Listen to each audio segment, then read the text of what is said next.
Hello folks, welcome back to the 6-foot Titan Trains flat car build series. As you can tell, the trucks and couplers have arrived. They look quite nice. I am very happy with them. Those are Titan Trains trucks and couplers.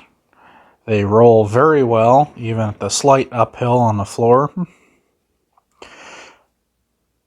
It just started to roll on its own back to the left there with a slight nudge.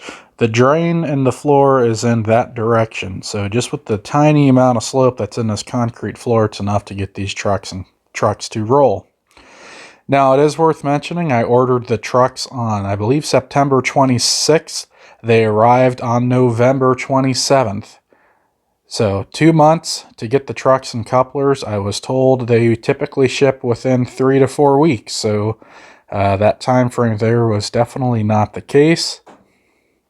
Next up on the build will be mounting seats. So I've ordered seats. They are on the way. Here we have an original or a Titan Trains cross member. This next one here I have added. So this will be for the 4 bolts on the corner of the fishing boat style seats. Should mount and keep them very sturdy. This will be 1 seat on the front and 1 seat on the rear. Setting up the seats is what is keeping me from painting and moving forward with the car at the moment. Got a little bit nervous before making these added cross members permanent. I like to get the seats in here and mock them up just to make sure that the person sitting in the rear seat, make sure that their knees are not hitting the back of the front seat and having that inconvenience here. Now the seats that I'm putting on, I will have them on a swivel mount, so they will be able to rotate a full 360 degrees.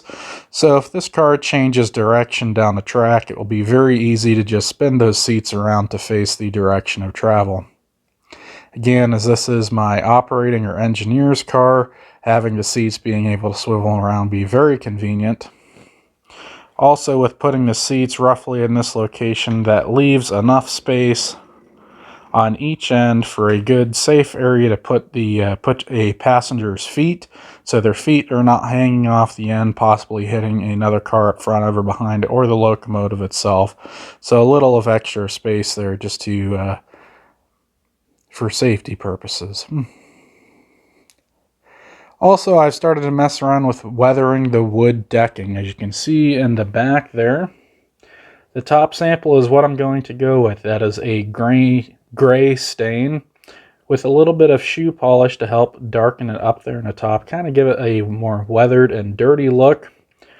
We had a flat car down at the roundhouse that we redecked, and within a summer that fresh oak wood turned from its nice bright fresh color to a gray color only in a matter of months during the summer. So I'd like to weather the decking there to just help make this look a touch more realistic. Hopefully I'll have those seats in soon and I can finalize the position of this cross member, or if I need to add another cross member so that I can move that position left or right down the length of the car and adjust that seat position as needed. Like I said, I don't want the passenger in the back to have their knees running into the seat up front of them. So once I have those seats in and I get that stage figured out, we'll be on to paint.